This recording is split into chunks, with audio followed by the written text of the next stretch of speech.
Alright mga bossing, magandang hapon. So mayroon ulit tayong isang legendary Toyota Vios G na automatic transmission mga bossing. So ayan, sa naghahanap ng mga low budget dyan, ito may available tayo. Good running condition, may aircon. Ayan, malamig aircon. At pwede pa ito sa pang araw-araw na service. Ito yung top of the line na sinaunang Vios na year 2005 model mga bossing. Ayan.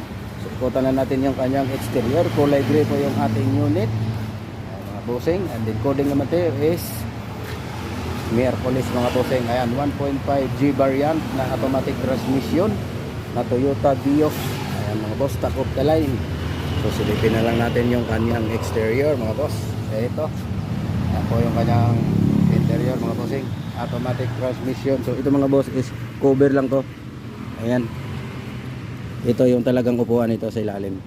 Ito. Hindi naka-leather. So ang cover niya pwede itong alisin. Tatanggalin talaga to pag nilinis to. So bagong dating lang to mga boss. Ngayon lang to ah. Di-detail pa namin to. Ito mga boss. Di-detailing pa namin to. 156k yung mileage na.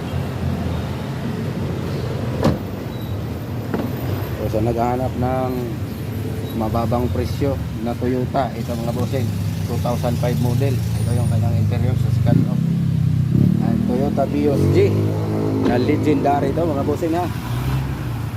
Ayan, dual DBT. Ayan. So pwede pa to mga bossing kung kayo nagpa-practice. Ayan, ito pwede to dahil mura lang to mga bossing. 180 negotiable yan mga bossing upon viewing. So naghahanap ng mababang presyo na Toyota Vios. Ito, mayroon tayong isa trade-in to ng Tucson. Ngayon lang to mga bossing. So ayan, yun lamang po. Bye bye.